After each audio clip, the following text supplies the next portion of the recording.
também permite a gente fazer um bate-papo, uma conversa aqui com as pessoas. Tá bom? Então, por esse motivo que ele está acontecendo hoje aqui. Então, agora, nós vamos passar a palavra ao pessoal aqui da mesa, para que eles falem sobre o livro, sobre o conteúdo, sobre todas as informações que remetem ao tema Jango e Eu, Memórias de um Exílio Sem Volta. E ao final, quando a gente terminar, a gente começa umas dedicatórias no livro, para quem desejar. Basta adquirir a sua obra, o pessoal coloca o seu nome e também um número e a gente chama pela ordem numérica na sequência. Tá bom?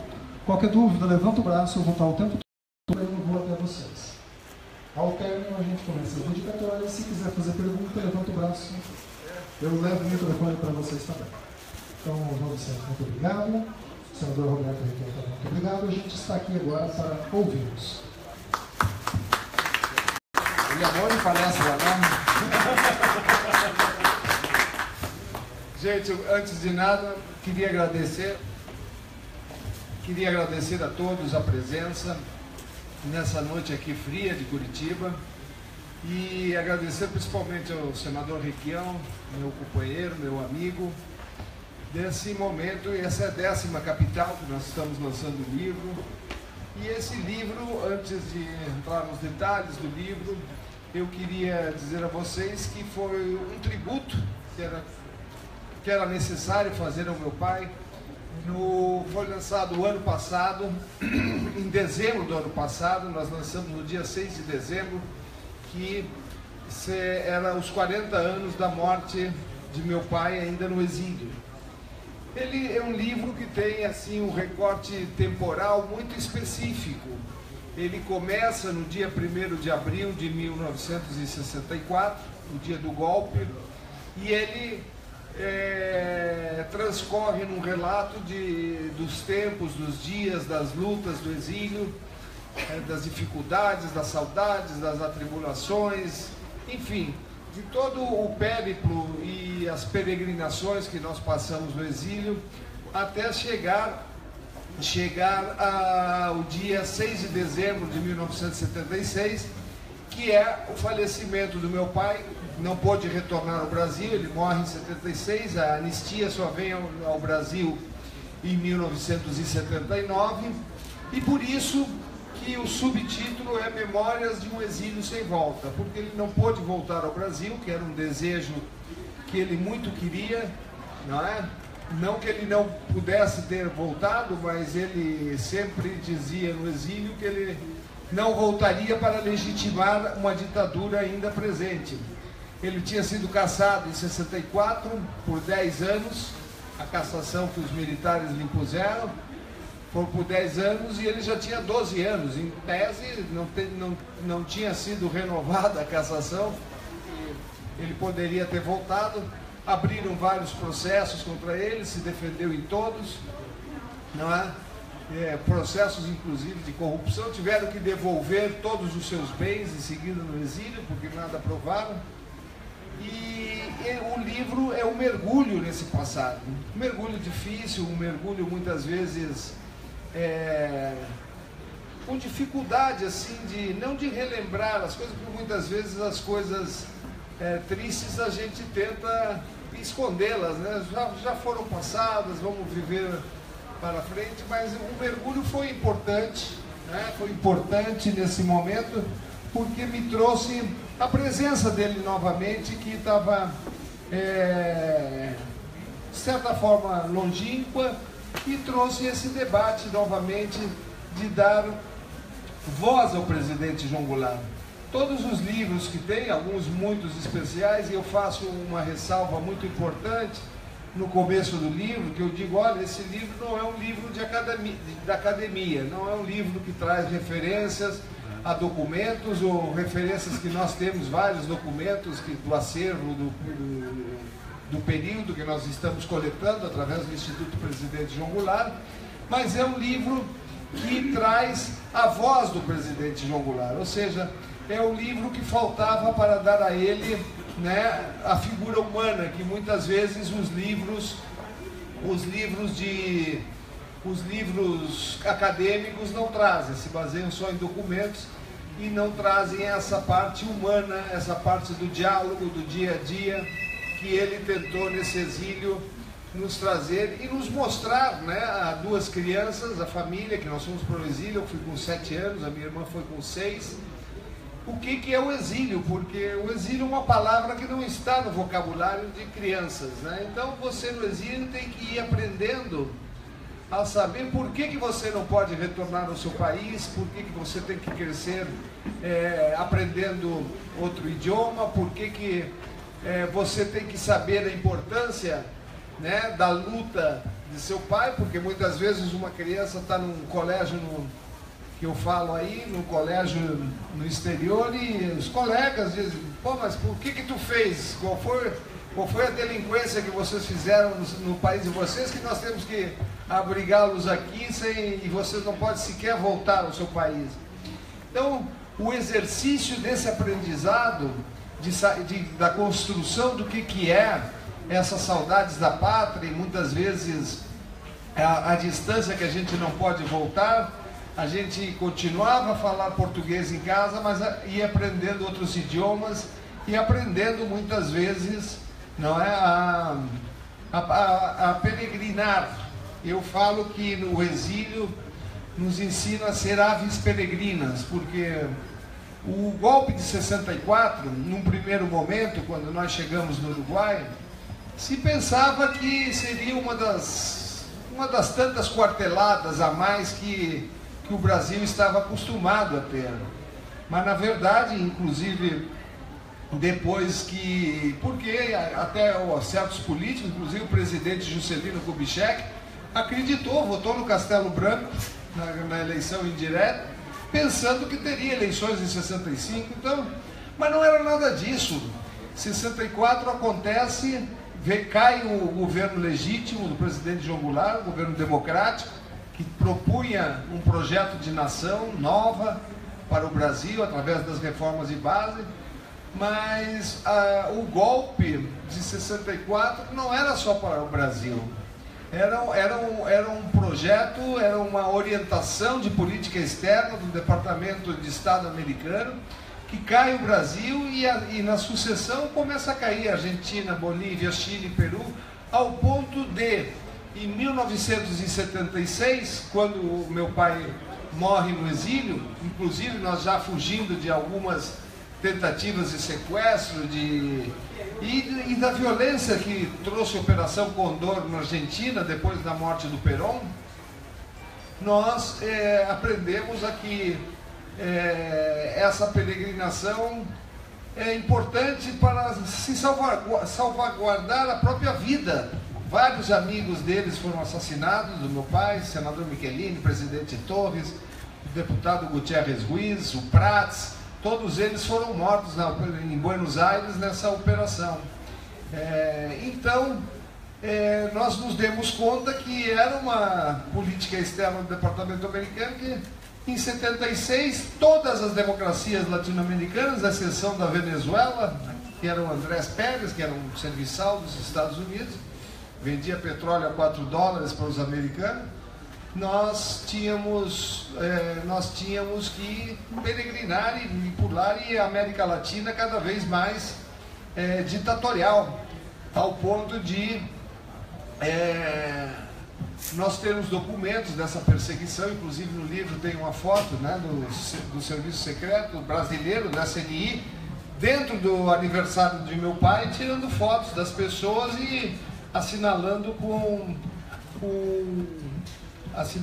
numerando as pessoas e dizendo quem estava nessa festa de aniversário, numa perseguição feroz.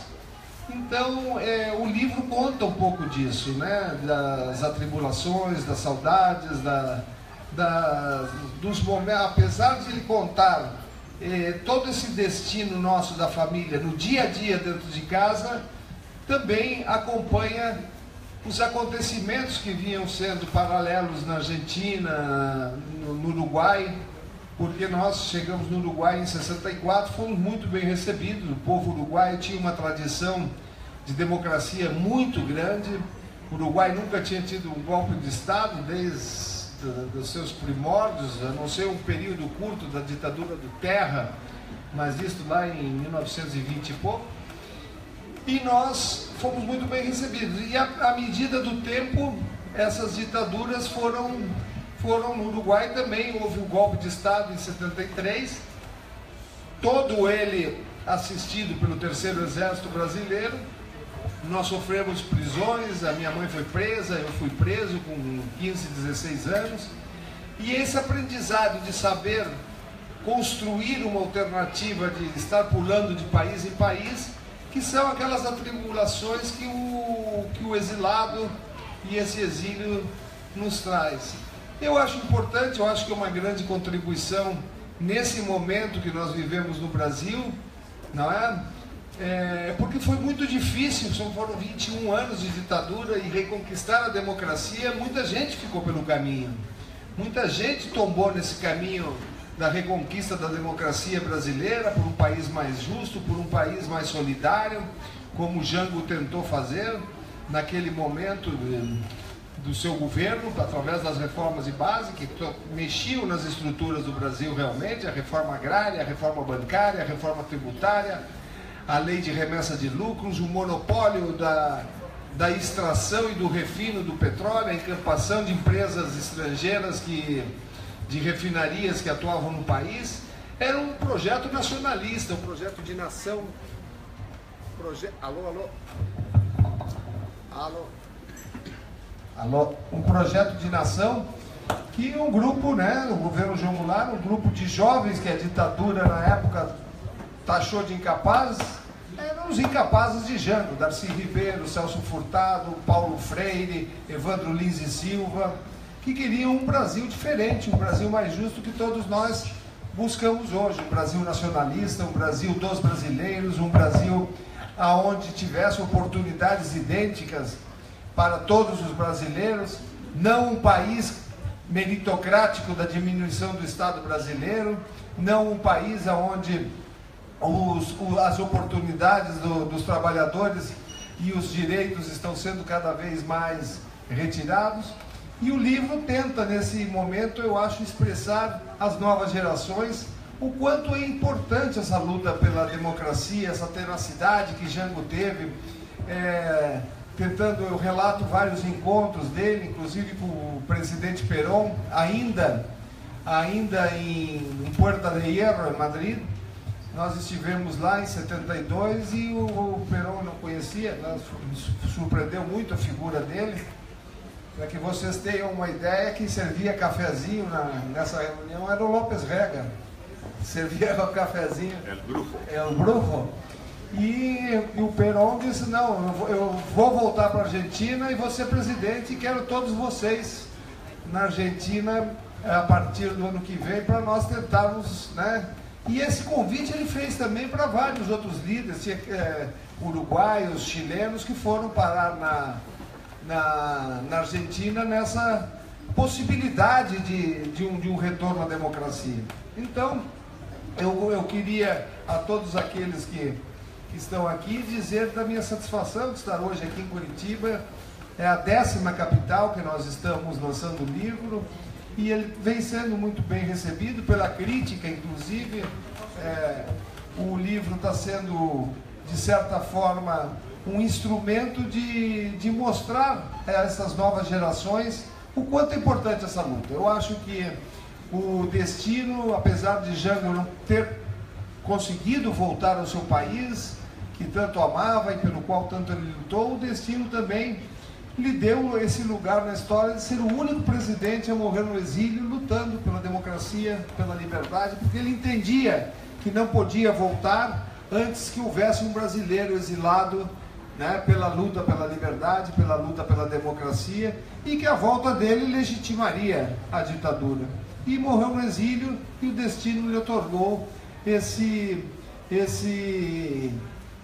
essa colocação na história nacional de ser o único presidente a morrer no exílio.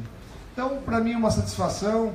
Quero agradecer a presença de todos vocês aqui, agradecer a presença do meu querido amigo senador Requião, que nós vamos hoje debater aqui essa importância nesse momento difícil do Brasil, a importância de resgatarmos algumas dessas lutas do presidente João Goulart nesse momento que existe um entreguismo da pátria brasileira aos interesses internacionais, aos interesses do rentismo, aos interesses destas pessoas que em menos de mais de um ano estão entregando não somente direitos, mas estão entregando a esperança, né, de um povo livre, de um povo soberano. Muito obrigado a todos pela presença.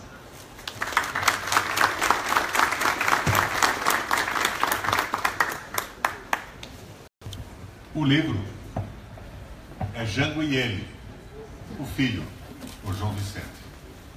E o João pediu que eu viesse a esse lançamento do livro em Curitiba para conversar sobre o Jango e nós. A importância do Jango na conjuntura brasileira atual. Eu preparei um texto para essa intervenção. Podia fazer um improviso, mas o vício da tribuna do Senado nos faz alongar-nos demais.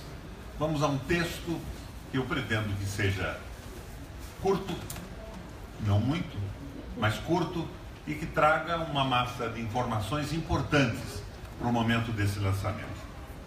Jango e eu, tudo a ver com a atualidade. A atualidade das reformas de base propostas por João Goulart em 62, 63 e 64. Essa atualidade é tão solar, é tão clara, é tão vibrante, que chega a surpreender e mesmo a chocar. Exatos, João, 55 anos depois do primeiro esboço da proposta das reformas, elas pulsam no Brasil hoje com um frescor e uma vitalidade de hoje de manhã. Boa parte dos que estão aqui, a maioria certamente, sequer havia nascido quando Jango retoma o caminho das mudanças, interrompido em 54, com a morte de Getúlio Vargas. Quase 10 anos depois da tentativa de golpe contra Vargas, em que se formaram em frente única a imprensa, o Globo, na liderança, as multinacionais e seus aliados internos, bancos, grandes proprietários de terra e capital nacional subsidiário do capital estrangeiro, Jango desafia esses interesses de classe e propõe que o Brasil ingresse no século XX e se torne um país minimamente civilizado e justo. Como eu disse no início, a atualidade, a modernidade das propostas de Jango nesse Brasil de 2017 escandaliza, incomoda e até mesmo deixa-nos vexados diante do retrocesso medieval representado pelas tais reformas propostas pelos golpistas de hoje.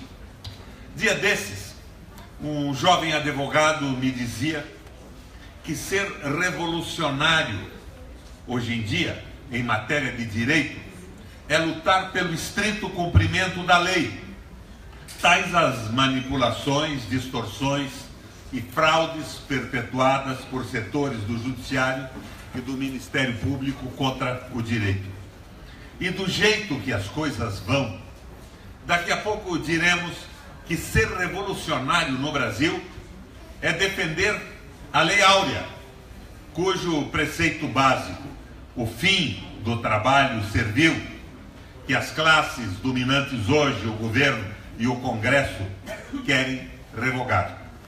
Neste ano de 2017, centenário de tantos acontecimentos históricos, lembramos também a primeira greve geral do Brasil. E o que pretendiam os trabalhadores de então?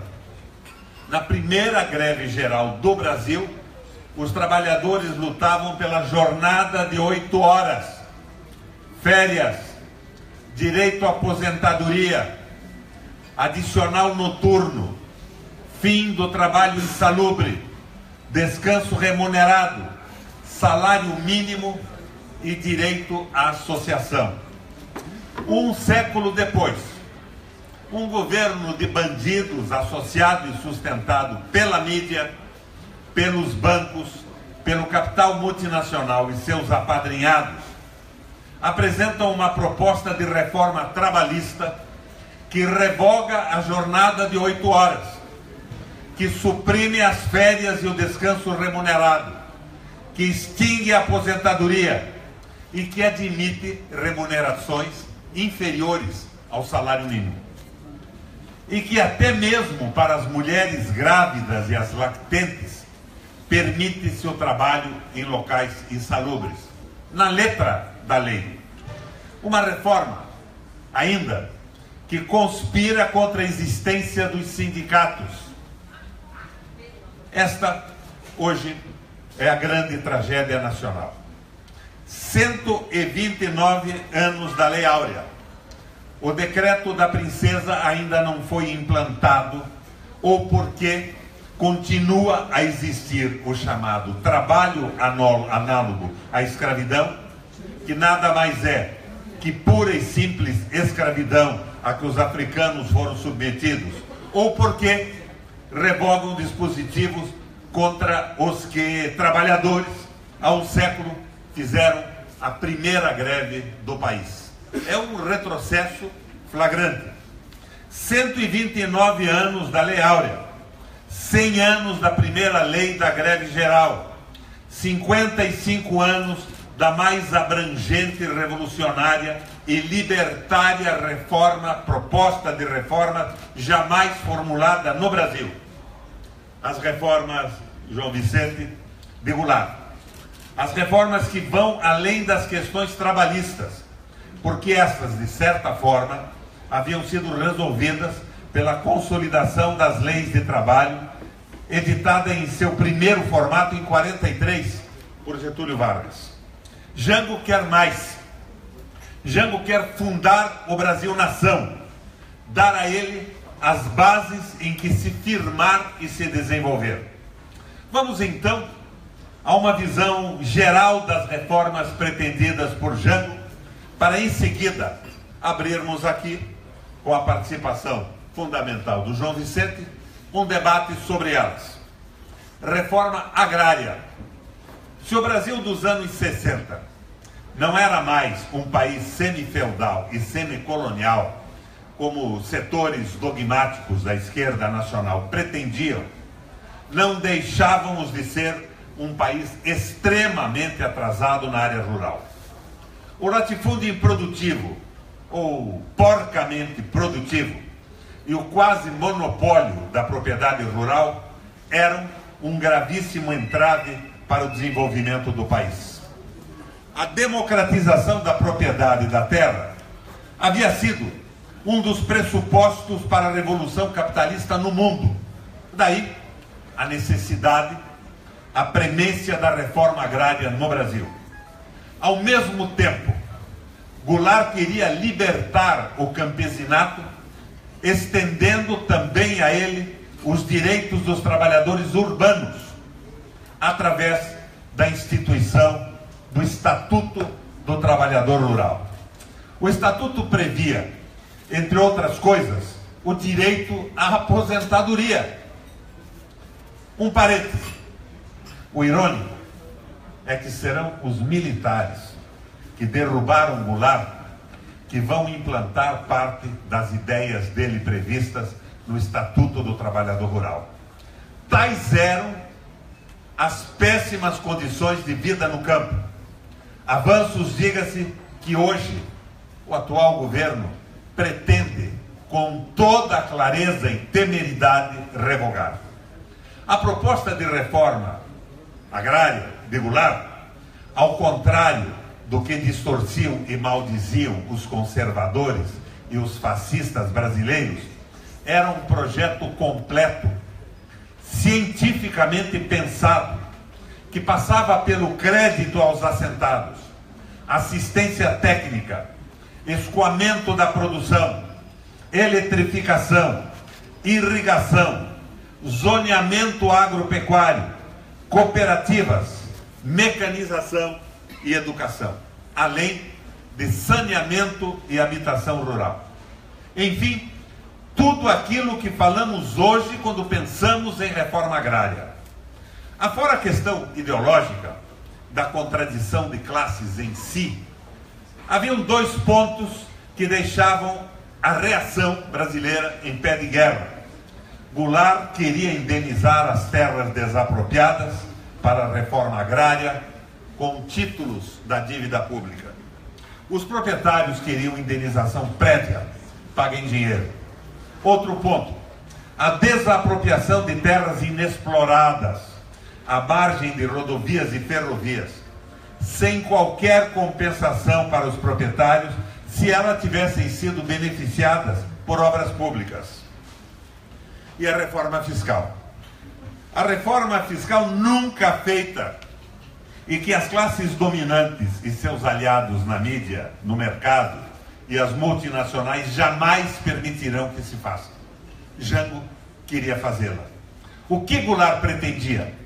Aquilo que até hoje almejamos: justiça fiscal e capacidade de arrecadação para suportar os investimentos públicos em benefício dos brasileiros, em benefício da sociedade inteira, num projeto nacional. Além disso, para piorar a mexida no vespeiro, Jango queria disciplinar e limitar a remessa de lucros para o exterior por parte das multinacionais. Suprema ousadia, talvez a chave mesmo da sua deposição. A Lei 4.131, de 3 de dezembro de 62, restringia a remessa de lucro do capital a uma taxa máxima de 10% ao ano sobre o capital investido. Aqui, excluídos os lucros de reinvestimento e capitalização dentro do país. Esta lei foi um tiro certeiro contra a fraude fiscal das multinacionais, cuja maquiagem de balanços chegava a esconder até 5.000% de lucro sobre o capital investido. Acredito que não seja necessário falar sobre o que acontece hoje no nosso Brasil em relação a isso.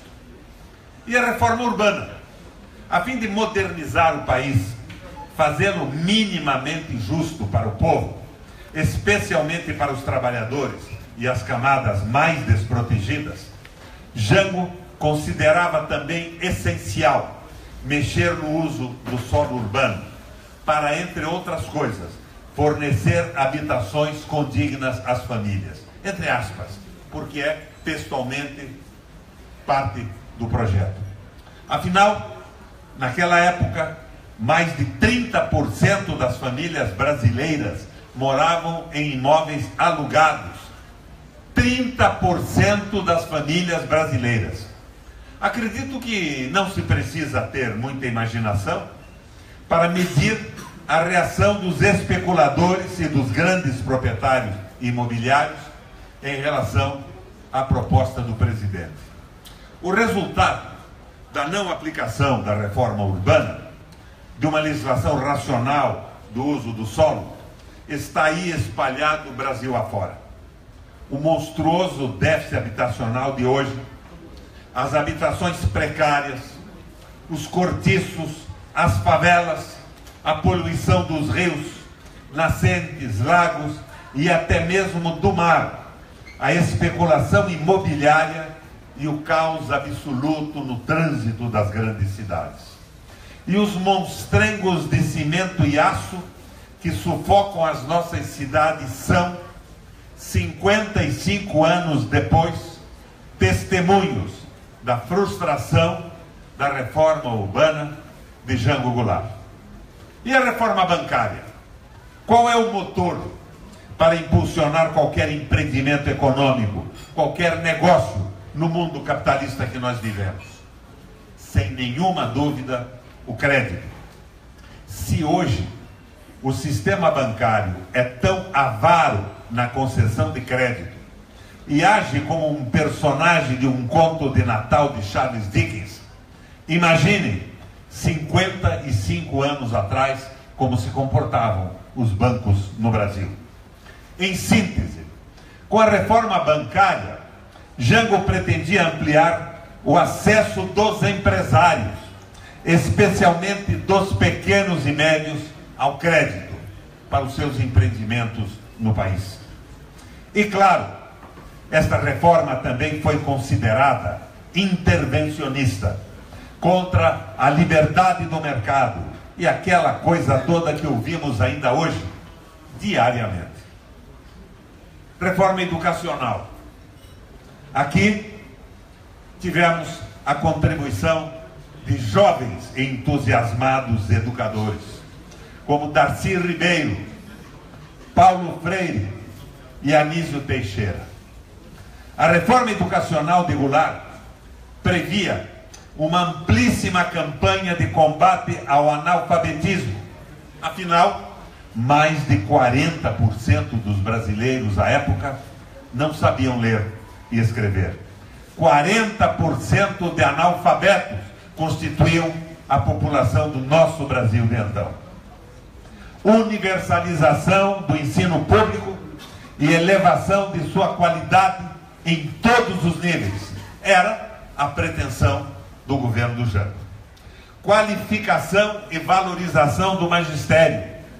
Reforma universitária para libertar o ensino público superior de instituições carcomidas à época, como a famosa cátedra vitalícia. Mais de meio século depois, a pauta educacional de Goulart também continua atual e as dificuldades para implantá-la, desgraçadamente, são as mesmas. Reforma política. É interessante a posição do Jango sobre a reforma política. Ela coincide com a minha hoje. Jango lançava também a ideia de uma revisão de nossas instituições políticas. É claro, era diferente do que se propaga hoje. Ele não priorizava a reforma política. Era mais um dos itens de sua campanha reformista. Antes das questões político-eleitorais, Goulart priorizava as questões de fundo da economia, os verdadeiros empecilhos ao desenvolvimento brasileiro e para a construção de uma sociedade próspera e justa. Hoje, desgraçadamente, toda vez que a crise aperta, surge essa história de reforma política como prioridade, como essencial para remir o país da crise. Por exemplo, é a intenção dos presidentes do Senado e da Câmara trazer de volta para aprovação, ainda antes de outubro, de forma a vigorar em 2018, alguns remendos políticos eleitorais. Enquanto isso, o país agrilhoa-se nas mãos dos rentistas, do capital financeiro, das multinacionais e dos corruptos. Minha gente, eu quis aqui, quase rapidamente, que como manchetes, trazer ao debate as reformas de base do João Goulart. Se de um lado celebramos a genialidade do Jango e de seu governo e o seu vanguardismo, sua generosidade para com o nosso povo e o seu patriotismo, de outro, não há como não se sentir mal, vexado, amofinado, supliciado, ao ver que 55 anos depois continuamos marcando o passo do subdesenvolvimento, do entreguismo, da semi-escravidão, da injustiça e da mais feroz desigualdade.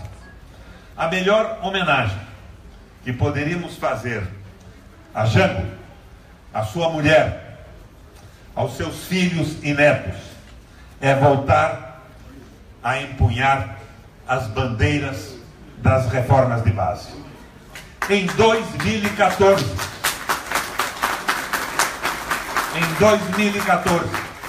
no cinquentenário do golpe de Estado que derrubou o presidente Goulart, revisitei as reformas de base e encaminhei vários projetos de lei ao Senado na mesma senda aberta por João Goulart. Em minha página, vocês poderão tomar conhecimento desses projetos que dormem em gavetas esplêndidas na chamada Câmara Alta da República. Com o lançamento agora da Frente Parlamentar Mista em Defesa da Soberania Nacional, voltaremos a defender essas teses. Como vocês veem, a oportunidade do lançamento do livro do João Vicente é única, porque Jango fez ontem e as suas ideias ainda fazem uma falta enorme para um projeto brasileiro de nação soberana e independente nesse momento. João, vamos ao debate. Obrigado, doutor. Obrigado no site.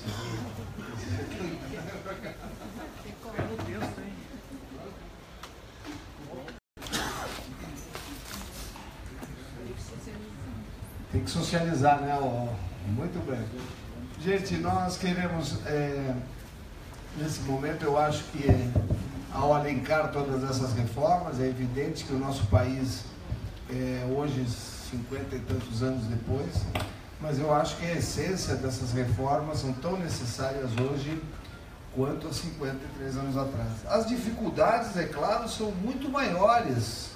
Hoje o país populacionalmente é muito maior. A reforma agrária, por exemplo, quando proposta pelo presidente João Goulart, 75% da população morava no campo. Apenas 25%, hoje inverteu-se. Hoje 80% da população brasileira mora nas cidades, nas grandes cidades, nas periferias. E o que gera o desemprego, a violência, enfim, claro que essas reformas terão que ser reanalisadas, reconduzidas a uma nova época, mas sem dúvida eu acho que é uma proposta nacionalista, uma proposta de avanço do país, né? Porque eu também nunca vi, meu senador Requião, a velocidade desse entreguismo que nós estamos tendo nesse momento no Brasil. Em pouco mais de um ano do governo Temer, o que está se destruindo, conquistas de anos, né? Aí vem, eu vi em São Paulo, né, esses novos paladinos da direita, né, que estão aí vestindo camisinha Polo, Chanel, não sei o que é, vem dizer que tem que mexer na CLT porque é uma lei que tem 40 anos, que, como disse o Requião, então vamos mexer na Lei Áurea também, só porque tem 40 anos ela tem que ser violentada, ela que protege os direitos dos trabalhadores brasileiros. Então, o que a gente vê hoje no país é essa desnacionalização acelerada, e o pior de tudo isso que eu vejo é a criação de uma ideia de que o Estado mínimo tudo resolve, que o mercado resolve tudo. Então, estão privatizando, quanto mais privatizar a nossa saúde pública aos pedaços, moribunda. Para quê? Para criarem planos populares de assistência médica. A nossa educação cada vez mais privatizada, quer dizer, nós estamos tirando a essência fundamental, que é a educação, que é a saúde pública, a segurança nacional. Tudo é privatizado, tudo o mercado regula, tudo o país tem que entregar ao capital rentista, que está aí, dono do acesso ao crédito, do acesso às oportunidades, e aí vem, né, com o discurso da meritocracia. Como fazer um discurso meritocrático num país profundamente desigual, profundamente com oportunidades diferentes? Que meritocracia é essa? Então nós vemos aí uma distorção que não se sustenta mais, uma distorção onde nós temos um país que tem uma pujança muito grande, um país, não é, que nós temos talvez culturalmente uma das maiores energias culturais desse país, que é a unificação de vários povos, da miscigenação, e nós estamos vendo aí sendo entregues a um desmantelamento não só de nossas instituições, né? Porque realmente as instituições como como nós presenciamos hoje, o judiciário, o legislativo e os próprios poderes, não é, municipal, estadual e federal dos executivos, contaminados aí, porque hoje ninguém mais, parece que essa história da corrupção é uma coisa cultural, quando não é, quando nós temos que lutar contra isso. Então eu acho que essas reformas de base, colocá-las num novo projeto de nação, num novo projeto de desenvolvimento, eu acho até numa nova constituinte, não é? Porque agora uma constituinte, meu senador Requião, que seja mais participativa, né? Porque a constituinte representativa com o Congresso desta índole que nós temos aí, de nada vai adiantar. Nós somos um parlamento que não temos um cientista para debater energia atômica, para debater... Por quê? Porque o cientista não tem 15 milhões de reais para ser eleito por São Paulo e nem tem os votos necessários. Então, este acesso ao parlamento, este acesso ao judiciário, é o que nós estamos vendo aí, a contaminação de nossas instituições, tanto do judiciário quanto do legislativo. O legislativo hoje do nosso país é uma corporação de empresas, são apenas os nossos representantes do povo, entre aspas, são despachantes dessas grandes corporações. Então nós temos que procurar, eu acho que uma fórmula, uma maneira de debater as reformas de base numa nova proposta brasileira de renacionalizar o país e tirá-lo desse neocolonialismo capitalista que nós estamos aí. Eu sei que é uma missão difícil e nós temos aí um desafio grande, nós temos aí grandes homens como o nosso senador Requião e outros, mas são raros os casos no Congresso Nacional que não tenham um compromisso com o povo brasileiro. Não é? O que a gente vê aí são essas formações, bancada da bala, bancada da medicina, bancada de não sei o que mais, bancada ruralista, bancada do boi, porque são representantes desses setores e não representam mais as aspirações do povo brasileiro. Eu estava vendo uma pesquisa a semana passada, 75% da população brasileira é contra a reforma essa trabalhista, anti-reforma que está no Congresso, quando no Congresso Nacional o Temer tem aprovação total, ou seja, mais de 2/3 do Congresso Nacional, que em tese representariam o povo brasileiro, aprovando a queda desses direitos dos nossos trabalhadores. Então vai ser muito difícil, Requião. Eu acho essa luta uma luta que deve unir aí, eu acho que essa frente nacionalista que tu está presidindo aí é uma opção de que a gente possa reunir, não é, as forças populares, sindicatos, reunir movimentos sociais, reunir associações, numa proposta de que a gente possa transformar, não é, um país numa nova esperança, numa nova constituinte. Eu acho que a responsabilidade desses poucos congressistas que ainda estão representando o povo brasileiro, eu sei que é uma solidão muito grande, mas nós temos que fazer alguma coisa para que consigamos conquistar essa nova opção.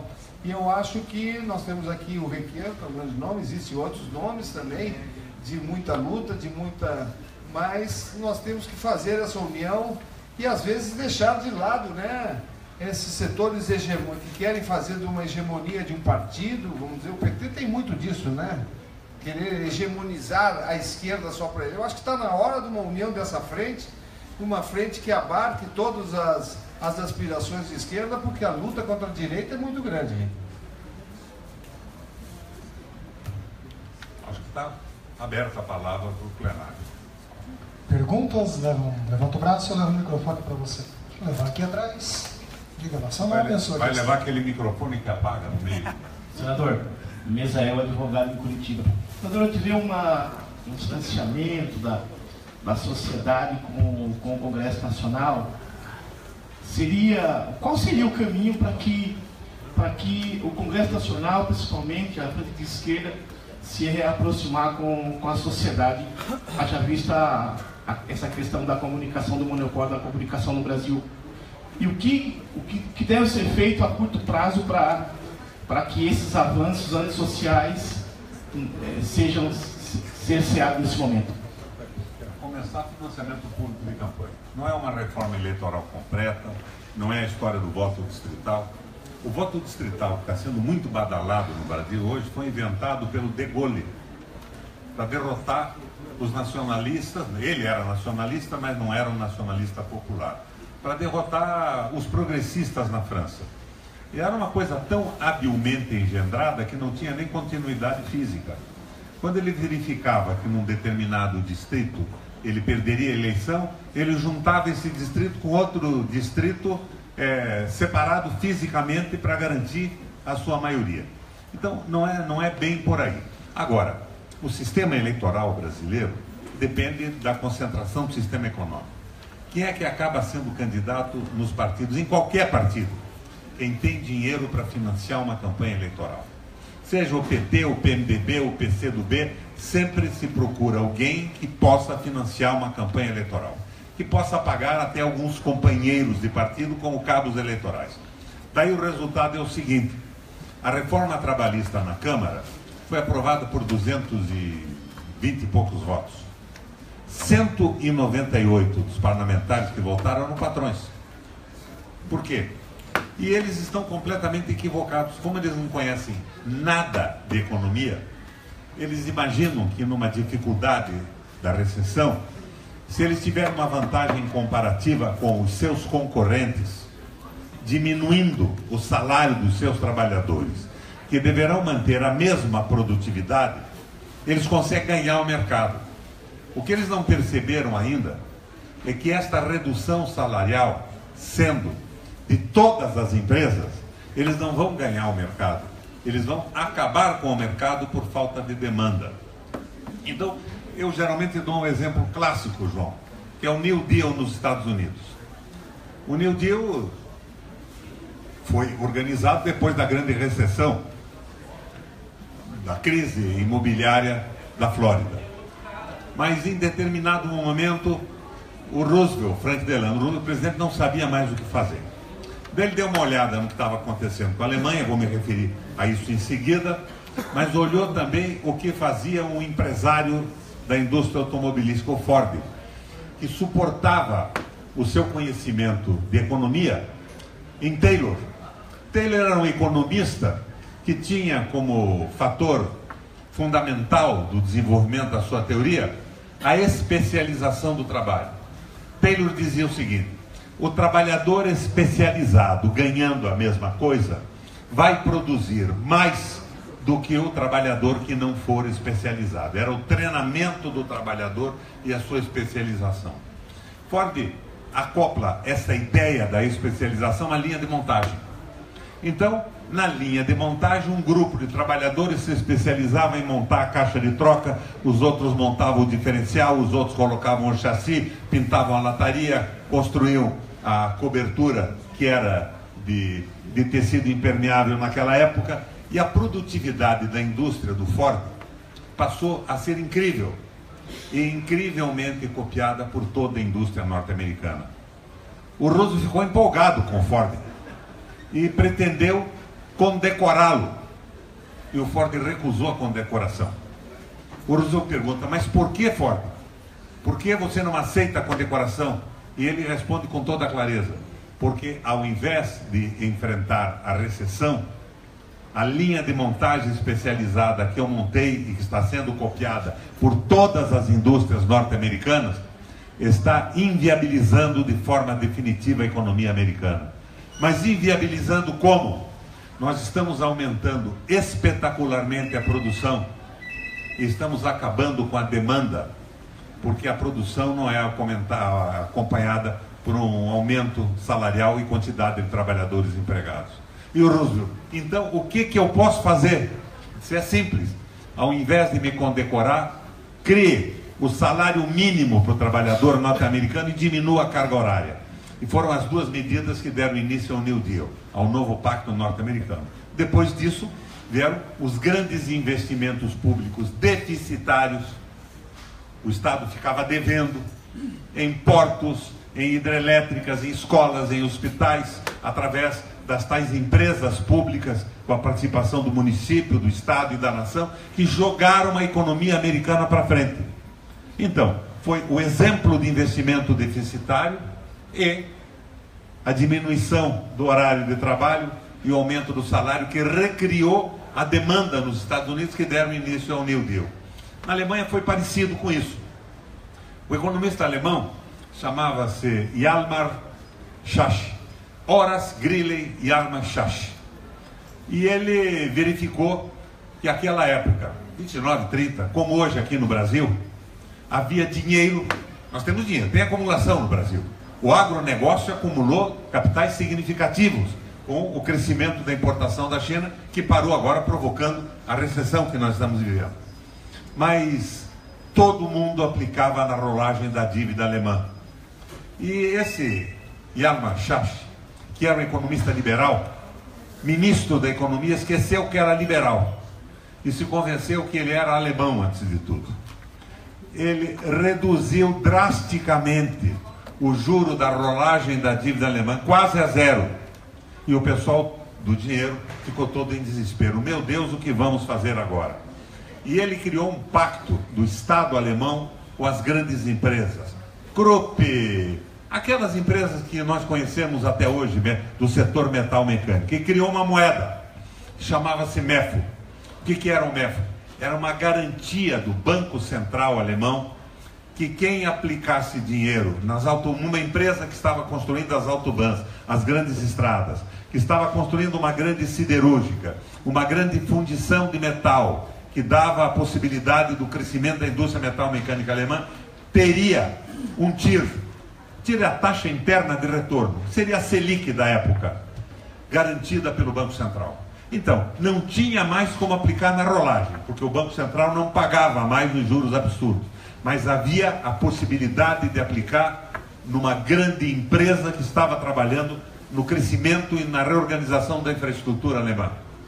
A Alemanha, em 6 meses, estava readquirindo o pleno emprego. E conta a lenda que a inflação acabou numa semana. O Roosevelt se suporta nessas ideias. Agora, o mais incrível, uma vez que aqui o nosso elogio hoje é para o seu pai, para o Jango, é que o Roosevelt, quando esteve no Brasil, no seu discurso de despedida, atribuiu as ideias do New Deal à política do Getúlio Vargas. Ele disse com todas as letras, inspirado nas políticas brasileiras do Getúlio Vargas, que foi a siderúrgica nacional, os grandes investimentos públicos, nós organizamos a recuperação dos Estados Unidos. E hoje nós estamos fazendo o que no Brasil? Congelando o investimento público, aumentando carga horária, diminuindo o salário, acabando com férias, acabando com o 13º e acabando com a Previdência, que é superavitária no Brasil, mas que se pretende ser incorporada pelos grandes bancos com uma capacidade brutal de acumulação de investimento. Então, nós estamos no caminho errado. Agora, de repente, a gente dá uma olhada para trás e vê que o João Goulart já tinha resolvido o caminho para solucionar tudo isso. Seu nome, pessoal? Fernando de Curitiba. Eu gostaria de saber do senador Roberto Requião como que ele avalia a nossa campanha direta já, antecipação, sendo que o líder do governo, o TSE, o Gilmar Mendes, andou ameaçando de que não haverá eleição nem em 2018. Eu acho que a direta já é a solução. O Brasil precisa voltar a ser governado pelo poder popular, que é o poder original. Agora, se não houver uma pressão extra-Congresso, não vai acontecer nada. O Congresso está vivendo fisiologicamente de emendas para municípios, de dinheiro para uma creche, para uma escola, para um empreiteirinho, que provavelmente vai ajudar a financiar a campanha do deputado, do seu prefeitinho, e por ali não sai rigorosamente nada, a não ser que nós tenhamos um processo catalítico que surja as manifestações populares. É o povo na rua que pode ajudar a resolver isso. Dentro do Congresso é muito complicado. Aqui, seu nome em questão? Sou Hermes Leal, eu sou professor e sou presidente da PP Sindicato aqui do Paraná. Falando em memórias, que síntese a gente poderia fazer considerando a história brasileira, que é uma história golpista. É sabotagem, eu já tinha percebido. Pois é. Essa ausência de um balanço adequado do que foi o golpe de 64, inclusive dos estudos dessas reformas de base, considerando os dias de hoje, com essa síntese da ausência de um balanço mais completo que a gente pudesse ter feito da ditadura civil-militar, do qual o Jango foi vítima. Então, eu queria pedir até para o senador também considerar. E, João, você poderia falar dos últimos momentos do seu pai, qual que é a causa morte do teu pai? Porque eu não sei se o livro traz, que a gente não leu, pegou agora. E se você não quiser entrar nessa avaliação, fique à vontade, tá? Tranquilo. Obrigado. O que eu posso dizer a você, que o período do Jango está sendo reavaliado agora. Velhos parlamentares que se opunham ao João Goulart, hoje lamentam ter estado do outro lado. Lamentam amargamente não terem apoiado o Jango. Eu não vou falar em nomes, mas é a velha guarda do Congresso Nacional, consciente, politizada, confessando seus erros. Nós, em torno da investigação da morte do presidente Jango, nós iniciamos, é uma questão que surge já há algum tempo atrás. Ela começa a surgir lá pelos anos 80, que nós não tínhamos ainda nenhuma informação. Nesse próprio livro aqui tem fotografias do SNI dentro de um aniversário do meu pai, em 1975, o penúltimo aniversário do exílio. E isto vai surgindo pela monitoração. Na época nós começamos a receber esse tipo de informações. Depois, com a liberação, não é, dos documentos aqui brasileiros, nós já tivemos muito mais informações. E aqui é um agente B, que nós não sabemos quem é o agente B que monitorava essa nossa vida lá no exílio. Mas o interessante a dizer em tudo isso é que essa luta das investigações aqui no Brasil, ela é feita pelo Ministério Público. Nós temos uma grande deficiência na justiça brasileira de investigar isso, diferentemente do Uruguai, da Argentina e do Chile, porque lá toda a investigação da morte dos desaparecidos, das pessoas que lutaram nos seus países, ela é conduzida por um juiz. Um juiz é que conduz isso. Nós, quando fizemos, havia um agente uruguaio preso e charqueado, chamado Mário Neira Barreiro, que nós fomos lá com o primeiro filme que o Instituto Presidente João Goulart fez com a TV Senado, chama-se Jango em 3 atos, e eu sabia que ele tinha dado essas informações, porque ele está... No Uruguai também houve um caso parecido, e ele estava um envenenamento dos vinhos, que matou até a esposa de um senador, lá o senador Heber, Cecília Heber. E esse jornalista uruguaio foi entrevistá-lo, e ele contou que ele também conhecia os caminhos que levaram à troca de remédios do presidente João Goulart, inclusive numa reunião que houve lá com a presença na época, Frederick Latrache, que era o Chief of Station, que chama o chefe de estação da CIA, o delegado Fleury estaria nessa reunião, o chefe do Serviço Secreto do Exército Uruguaio, e esse monitoramento passou a ser uma operação de aniquilamento. Só que eles só podiam trocar um remédio, porque o pai tinha problemas coronários, não poderiam trocar todos os remédios, porque deixaria rastros de outro comprimido na caixa, na embalagem. E isso foi, segundo ele, foi monitorado até que ele foi trocado esses remédios no Hotel Liberty, que casualmente esse Hotel Liberty em Buenos Aires. O pai naquela época não dormia mais num lugar só, ele passava viajando entre a fazenda, entre Montevidéu, Buenos Aires, Paso de los Libres, e ele tinha os remédios que vinham de Lyon, na França, do seu cardiologista, que vinham para esse hotel.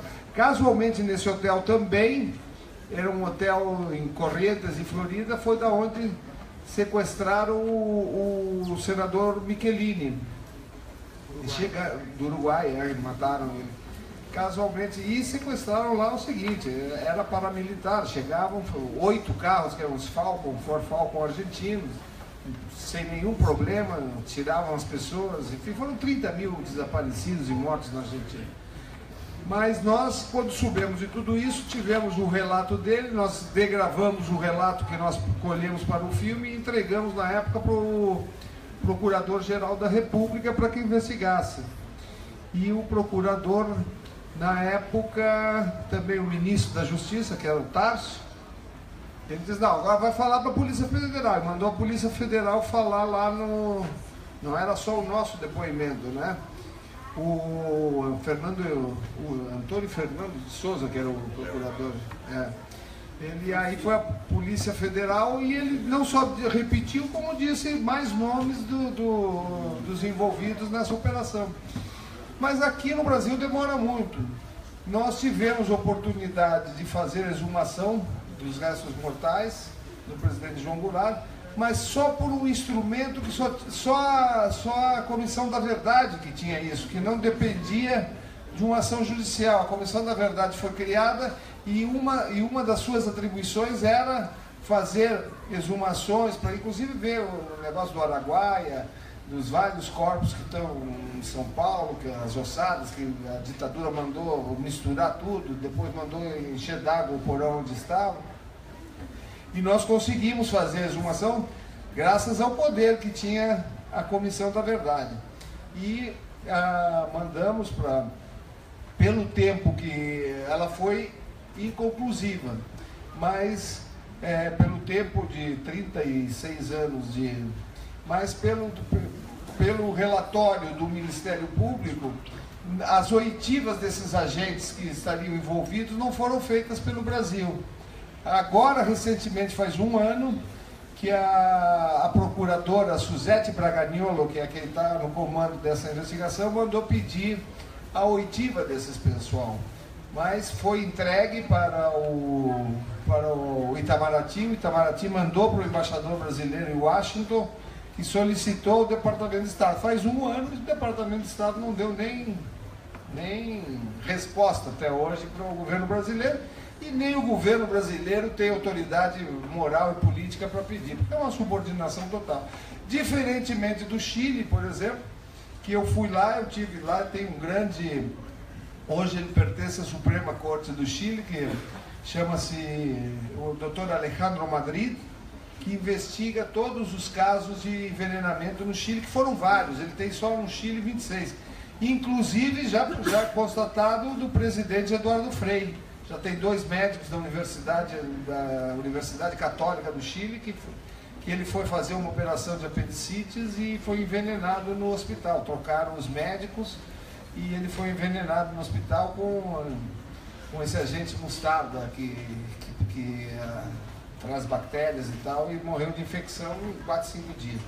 Mas nós estamos esperando. Agora, ainda existe, houve uma substância que não deveria estar no corpo, mas uma substância mínima que nós ainda não quisemos usar. Existem outras amostras no Instituto de Criminalística que poderão ser usadas no futuro, mas a gente está esperando que haja o surgimento de alguma outra pista ou indício, ou no mínimo ouvir esse juiz Alejandro Madrid. Já ouviu um dos envolvidos que teria trazido esse composto do Chile, é o Michael Townley, que matou o Letelier em Washington.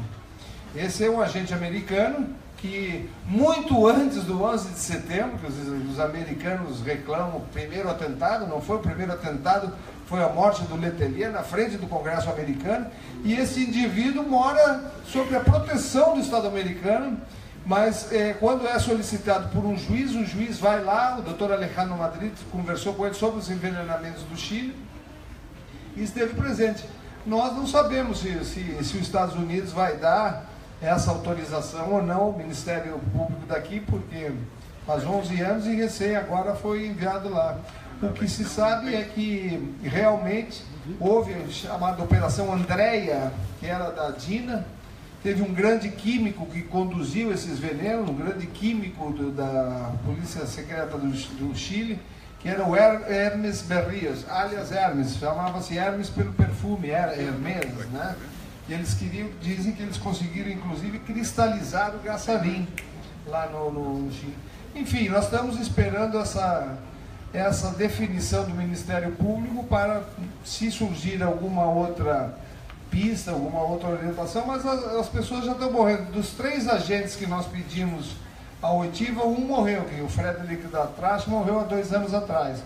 Então nós estamos aí esperando para ver o que pode surgir de novas desclassificações de documentos ou a oitiva desses agentes, se o Brasil conseguir fazer. Muito bem, vamos na sequência. Podemos ir para as 2 últimas questões para depois começar as dedicatórias nos livros. Então aqui, seu nome e a questão. Liana Carleal, Universidade Federal do Paraná. Governador, em primeiro lugar, eu presto aqui a minha homenagem à sua coerência, à sua bravura. O seu trabalho no Senado tem sido brilhante. Eu me orgulho do seu trabalho. Eu gostaria de ouvir do senhor 3 avaliações. A primeira delas é com uma certa anomia que a população brasileira está acometida nos últimos tempos.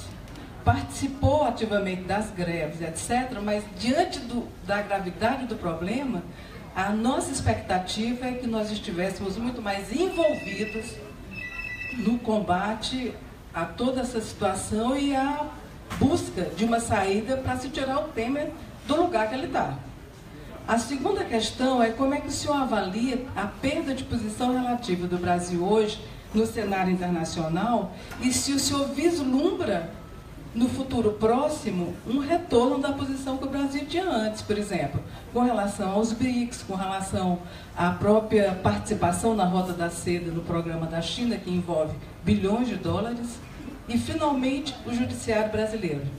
Até quando vamos aguentar da forma que está aí?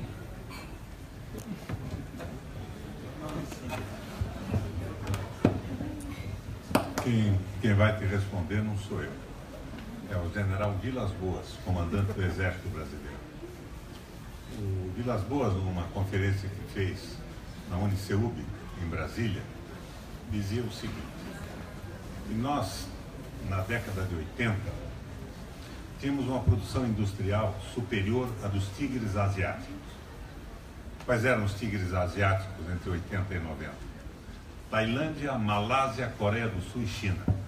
Nós produzíamos industrialmente mais do que eles. Nós estamos a caminho de um projeto de soberania nacional de Brasil potência.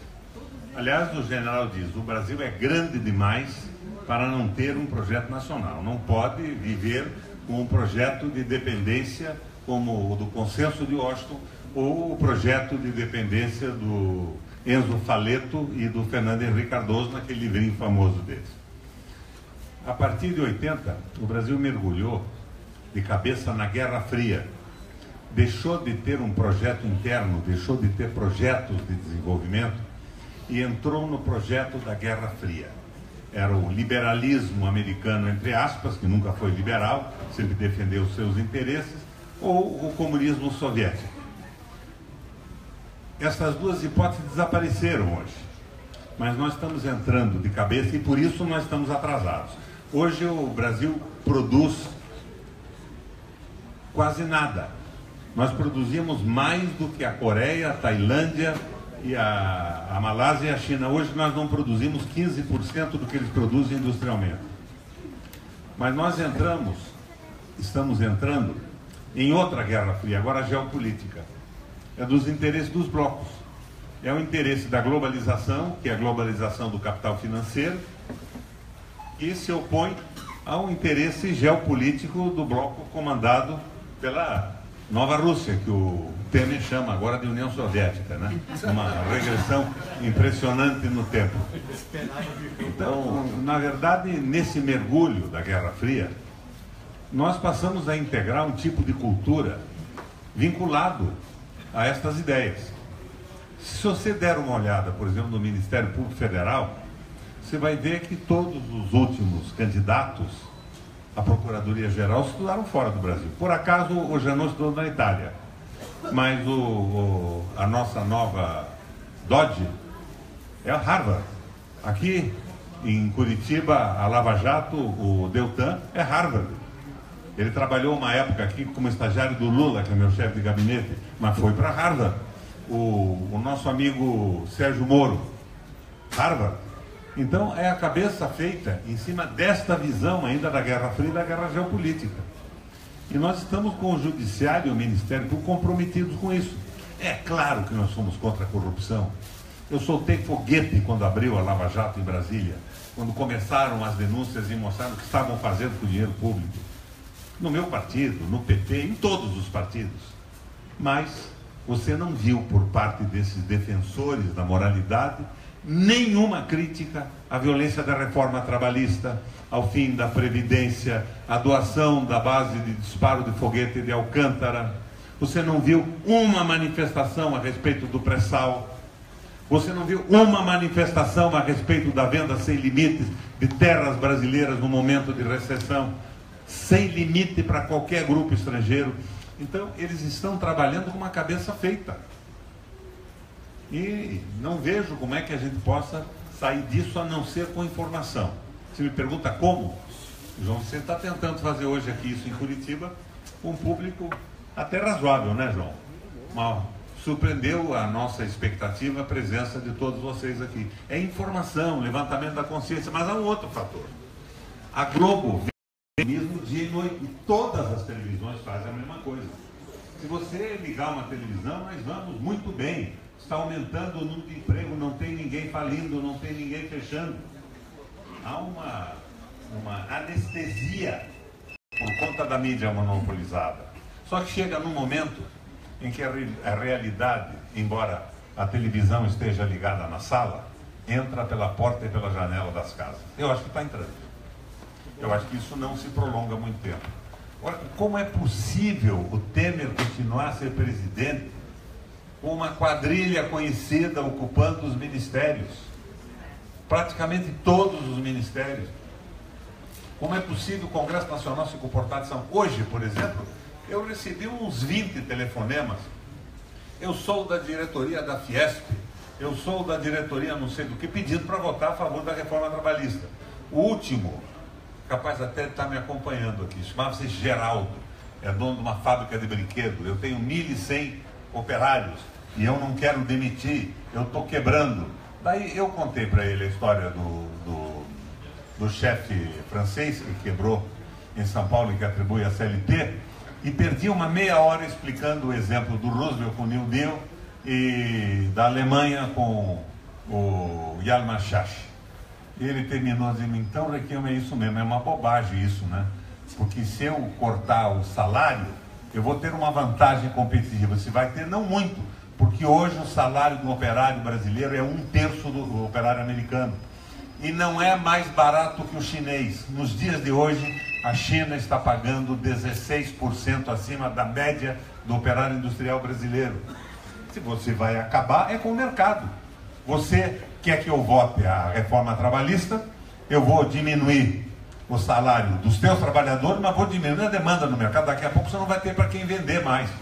Não adianta você abrir uma pastelaria para vender pipoca ou empada, porque você não vai ter comprador. Quando terminou a conversa, ele disse, Requião, desculpa, você tem razão, eu estou errado. Agora, falta conhecimento de macroeconomia, falta exemplos da história das modificações nas crises do mundo hoje. E não existe nada mais estúpido do que não provocar o déficit no meio da crise. Como é que o Obama tirou os Estados Unidos da crise de 2008 ou 2009? Minha gente, o déficit americano foi, durante 10 anos, acima de 1 trilhão e 500 bilhões de reais. Só baixou de 1 trilhão quando o nível de emprego foi recuperado. Assim que se recupera crise econômica, nós estamos fazendo o contrário. Nós estamos sonhando com o quê? Brasil, celeiro do mundo, é a proposta da ponte para o futuro. nós já temos uma produtividade maior ou igual à dos países mais desenvolvidos do planeta. No quê? Nas famosas commodities, milho, algodão e soja. Nós produzimos mais que os Estados Unidos, muitas vezes, ou estamos iguais. Muito bem. Vão vender terra, vão injetar mais dinheiro. Claro, vai aumentar a produtividade, mas vai aumentar no caminho da alta produtividade. Intensidade tecnológica e mecanização. Isso significa o quê? Significa desemprego. Daí o que é que a Ponte para o Futuro propõe? Ela propõe a precarização do trabalho. Eles acham que podem reproduzir no Brasil o modelo chinês. A China, quando abriu a sua economia para investimentos estrangeiros, tinha uma relação de trabalho medieval. O Brasil teve o Getúlio, teve a CLT, incorporou conquistas trabalhistas do Ocidente. O chinês, quando arranjou emprego numa multinacional organizada pelo capital americano, foi o primeiro emprego fixo que ele teve. E ele podia ter certeza que ele ia melhorar o seu almoço e provavelmente ia fazer alguma coisa pelo jantar da sua família.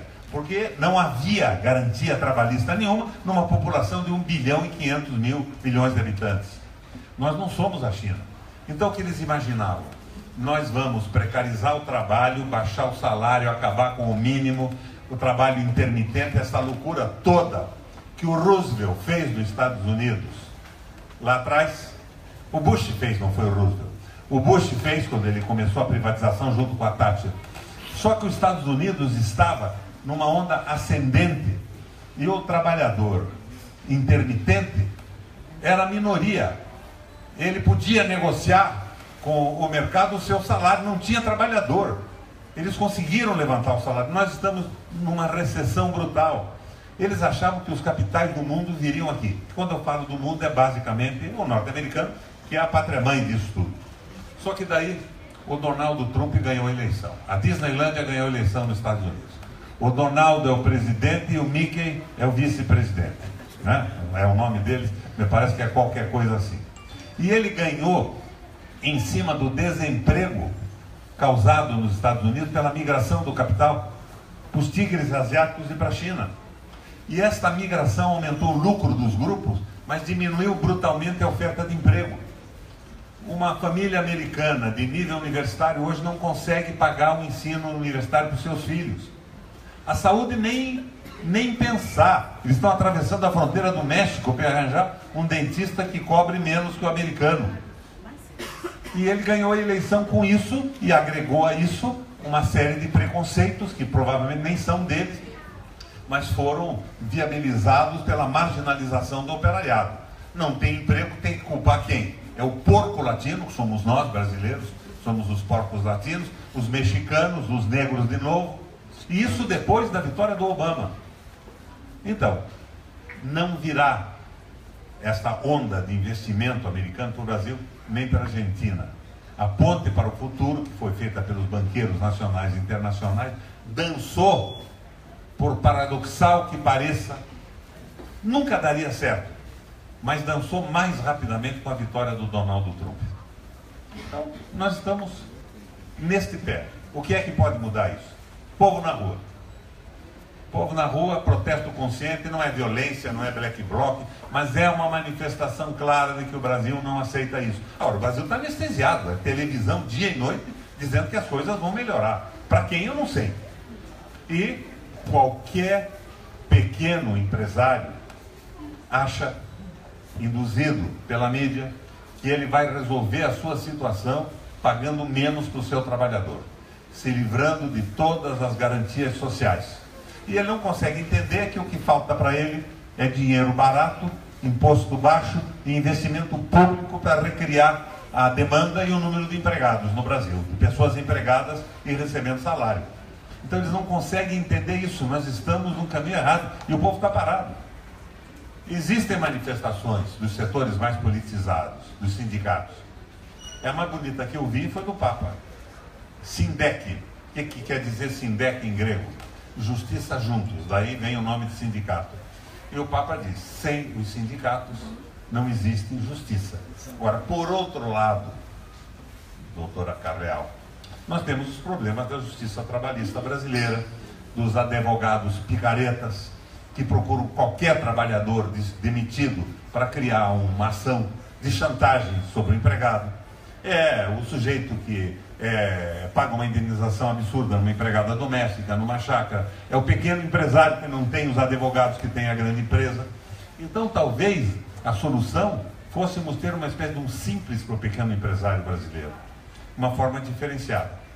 A China não tem direito anglo-saxão. A China não tem direito. A China não tem nem... a China tem conciliação. Ela não tem aquele... Como é que se chama? Arbitramento. Porque o arbitramento se suporta nos valores do direito romano aqui. Na China não, é conciliação. A China tem 1 bilhão e 500 milhões de habitantes e tem 130 mil advogados. São Paulo tem 47 ou 43 milhões de habitantes, tem muito mais do que isso. Então, há uma indústria do processo judicial. Isto, mais a recessão e a falta de compreensão da economia, jogou essa classe média inteira a imaginar que se acabar com o direito do trabalhador, se tiver um trabalhador semi-escravizado, resolve o seu problema. E não resolve. Agora, não tem como isso ser esclarecido, porque não tem meios de comunicação de massa para isso. E o Congresso Nacional é feito de patrões. Eles não conseguem entender nada de economia, não percebem macroeconomia, não têm noção das reformas que ocorreram no mundo recente, na Alemanha, nos Estados Unidos. Não perceberam que a Grécia afundou num projeto igual a esse. Não perceberam que a Inglaterra entrou no Brexit exatamente pela revolta do capital inglês contra a dominação alemã. Não perceberam que não existe euro. Existe o Deutsche Euro, a economia bancária alemã mandando na Europa inteira. A Grécia acabou com isso. E o único país que está se safando da crise sem utilizar as medidas radicais do New Deal e da nova política alemã é Portugal. O Partido Socialista ganhou a eleição, mandou austeridade às favas, subiu o salário mínimo, aumentou o salário dos aposentados e começou a investir modestamente, mas com déficit. E a economia é a única que está se recuperando na Europa pela recusa da política da banca alemã. Porque banqueiro não tem alma. Você conhece a história de um sujeito que trabalhava para um banqueiro numa chácara há 27 anos. E um dia ele diz ao banqueiro: você tem aí 15 mil alqueires de terra. Eu trabalho para você há 27 anos. Eu tenho sido um bom trabalhador. E o banqueiro diz: claro, ótimo, você foi um dos melhores feitores que eu tive aqui. Mas eu não tenho um pedaço de terra para morar. O senhor não podia me dar aí um pedaço de 40 por 50 para mim construir a minha casa e a casa ser minha? O banqueiro olha para ele e diz: eu posso, com uma condição. Se você disser qual dos meus olhos é de vidro. Ele tinha um olho de vidro. O trabalhador olha para ele e diz: o esquerdo. Ele diz: meu Deus, mas como é que você conseguiu identificar o meu olho de vidro se eles são absolutamente iguais? E o feitor diz para ele: não são iguais. Esse seu olho de vidro tem um aspecto humano que o outro não tem. Muito bem, para a gente finalizar, o nosso horário já até passou um pouquinho, mas vamos para a última questão então. Depois a gente começa as dedicatórias no livro, lembrando que se você porventura não tem o livro, está aqui no caixa da loja, adquira o seu e depois venha receber a dedicatória aqui do autor. Aqui a última pergunta, nome e questão. Boa noite, eu sou João Santiago, sou teólogo e poeta. E quero primeiro te agradecer, João Vicente, pela oportunidade de estar aqui, revivendo um pouco a história do Brasil, que de certa forma se repete. E igualmente também agradecer a presença do senador Requião. Eu sempre o admirei muito e eu quero contar duas historinhas rápidas. Primeiro, aqui uma amiga minha de Minas Gerais esteve aqui essa semana e ela disse para mim assim: que inveja de vocês paranaenses aqui, né? Eu sou um cearense, mas moro aqui em Curitiba há 25 anos. Aí ela disse: por quê? Foi porque vocês têm 2 senadores que vale a pena chamar de seu. Ela disse, né? Foi do Requião e da Gleice. Aí eu disse: espera, pois eu tive o privilégio de votar para os 2, né? Que a eleição permitia, né? E trabalhar para os 2 na campanha. E então, assim, essas coisas são, num momento como esse, de extrema riqueza por causa da esperança. A gente não pode perder a esperança. Tem sempre gente lutando com a gente do lado que a gente luta. E um outro aspecto, João, é que você contava aí, e eu me lembrava aqui muito, eu tive algumas vezes com o Lutgard, que é o filho de Paulo Freire, que viveu algo semelhante com você, como criança, em países diferentes, alfabetizado em 3 línguas diferentes, né, o Lutgard. E ele contava uma série de situações do exílio, como esta que foi vivida, e fica até uma lembrança bonita que esse momento causa, que ele conta das tardes ali de domingo, com Paulo Freire, Darcy Ribeiro e Neruda conversando, né? Dá até inveja às vezes, né? Mas, assim, parabenizar pelo trabalho, é uma contribuição tremenda para este momento importante que vive o Brasil, e dizer assim, esta república tem sido cruel com seus filhos, que a história mostrou e tem mostrado notáveis, né, diferentes. Ela foi assim com Jango, foi assim com Paulo Freire, com Josué de Castro, com Flora Gestão Fernandes, com Darcy Ribeiro, com Getúlio Vargas, com Juscelino, enfim. E ela continua sendo cruel com estes filhos e com estas filhas que insistem em chamá-la de pai e de mãe como pátria, né? E eu não posso negar que estou emocionado de poder estar contigo aqui. Eu vou dizer para todo mundo que estive com o filho de João Goulart, que está lançando um livro, contando essa história, porque nós vivemos o Freire, que vive dizendo isso muito, do apagão histórico que essa sociedade, que essa geração nossa vive com relação a estes 50 anos, sobretudo de história brasileira. Mas, enfim, eu quero realmente agradecer e perguntar, sim, talvez para você mesmo, mas também para o senador Requião, desta república cruel com esses filhos, com essas filhas, e que exilou e que matou João Goulart, o que tem dela que persiste, que chega até hoje, que está aqui? Como é que chama esse negócio, essa coisa que faz tudo isso? Tem um nome? Eu não sei se tem nome. Primeiro eu queria agradecer, agora que nós estamos encerrando esse debate, a todos vocês. Eu não sei se tem nome, mas eu acho que a ditadura, quando se implantou no nosso país, foram 21 anos de ditadura. Ela não só perseguiu, matou, torturou, desapareceu cidadãos brasileiros que estavam sob a proteção do Estado, e isso é importante porque numa luta pela democracia, pela liberdade, mas eu acho que ela também produziu uma coisa que muita gente, às vezes a gente esquece. Ela produziu 2 gerações de pessoas que não pensaram, que deixaram de pensar na liberdade, no país, na democracia. A ditadura criou uns castelinhos, né, em 2 gerações de completa passividade diante da entrega da pátria, da entrega da democracia, ao ponto de nós, lá do exílio, olharmos assim a sociedade brasileira e a juventude brasileira que se desenvolveu, principalmente na área educacional, essa educação tecnicista, né? Nós temos uma educação tecnicista e não temos tecnologia, quer dizer, a maior parte da nossa tecnologia é importada. Então, eu me lembro de uma reunião, está relatada no livro também, com o Paulo, em Geneve, que nós tivemos com o pai, e o pai brincou com ele. Paulo, você sabe que essa ditadura, ele diz, ela te odeia mais a ti do que a mim. Porque realmente ele queria fazer da educação brasileira um instrumento de luta, uma alavanca para que o povo brasileiro soubesse, não somente aprendesse culturalmente as letras, mas que aprendesse a sua condição antropológica, ou seja, que ele tivesse consciência das suas raízes, do seu Brasil.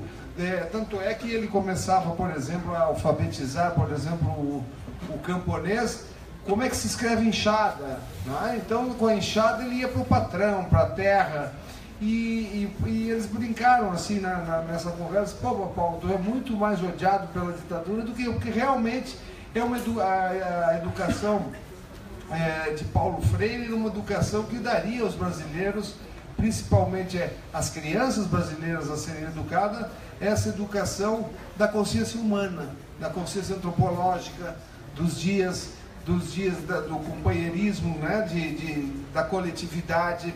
E esse foi realmente um grande ódio da ditadura brasileira a esse tipo de educação, uma educação antropológica do ser humano, se conhecer a si mesmo, conhecer a sua região, o seu nascimento, a sua terra, a sua luta, os seus desafios.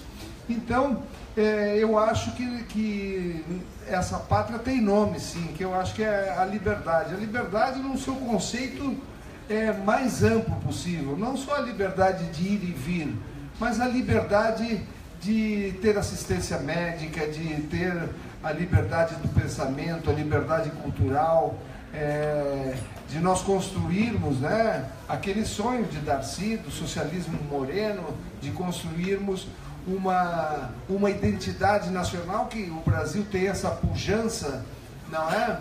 Essa pujança cultural, e criar, através dessa cultura, uma identidade nacional que nos identifique com a terra, com o nosso local, e não com os costumes externos que essa ditadura perversa durante 21 anos não somente perseguiu, matou, torturou, como anestesiou 2 gerações no sentido de dar valor cultural às nossas origens, aos nossos índios, às nossas florestas. Eu acho que é por aí. Eu acho que nós, tendo essa vontade popular de resgatar as nossas raízes, nós teremos a oportunidade de resgatar a nossa esperança, o nosso país, e a nossa dignidade, a nossa soberania e as nossas riquezas. João Vicente, para finalizar, suas últimas considerações aqui. Muito obrigado a todos. Eu acho que quero agradecer aqui a presença do senador Requião, e eu acho que esse debate cada vez mais é importante, e agradeço imensamente do coração a oportunidade de estarmos falando de Jango, falando de meu pai, que foi um homem que realmente amou o povo brasileiro, morreu pelo povo brasileiro e se colocou na história como o único presidente a morrer no exílio, lutando pelo Brasil, e me dá a oportunidade de dar voz a Jango nesse livro junto a vocês. Muito obrigado a todos. Senador Requião. Só mais uma informação para vocês. Além dessa presença significativa de vocês nesse plenário, a nossa reunião aqui até agora foi acompanhada pelo Face Live por 115.764 pessoas.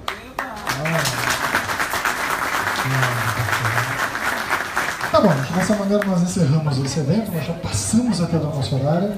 Agora vamos passar as dedicatórias aqui dos livros, as dedicatórias. E eu vou pedir a gentileza, venha apenas primeiro.